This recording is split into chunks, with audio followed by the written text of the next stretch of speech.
জীবনটা হলো বৃষ্টির মতো, হঠাৎ করে আসে, একটু ভিজিয়ে দেয়, আবার কিছু বুঝে ওঠার আগেই আবার থেমে যায়। অনেকদিন পর আজকে হঠাৎ করে বের হয়ে পড়লাম বন্ধুদের সাথে।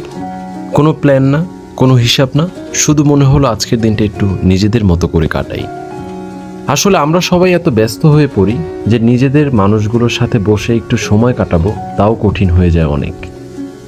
তাই চলে গেলাম নেদারল্যান্ড পার্ক বেরিবাদ, টিকিট কাটলাম, আর বাকিটা শুধু আনন্দ।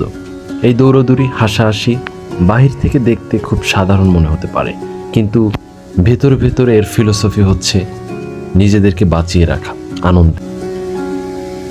আমরা সবসময় ভাবি জীবন মানে অনেক বড় কিছু, কিন্তু সত্য হলো জীবন মানে এই ছোট ছোট মুহূর্তগুলোই যা জীবনকে অনেক অর্থবহ করে তোলে। একদিন হয়তো আমরা সবাই আলাদা হয়ে যাব, কিন্তু আজকের এই দিনগুলো, এই হাসি, এই দৌড়দৌড়ি সব কিছু স্মৃতির পাতায় রয়ে যাবে।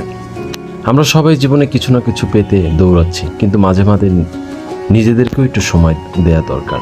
আপনাদেরকেও বলতে চাই, নিজের খুশিটাকে গুরুত্ব দিন, নিজেদের মানুষগুলোর সাথে একটু সময় কাটান, কারণ এই জিনিসগুলোই আপনাকে ভেতর থেকে ধীরে ধীরে শক্তিশালী করে তোলে, আনন্দিত করে তোলে। ধন্যবাদ আজকের ভিডিওটি সম্পূর্ণ দেখার জন্য। দেখা হবে পরবর্তী কোনো ভিডিওতে। ততক্ষণ ভালো থাকবেন, সুস্থ থাকবেন। আল্লাহ হাফেজ।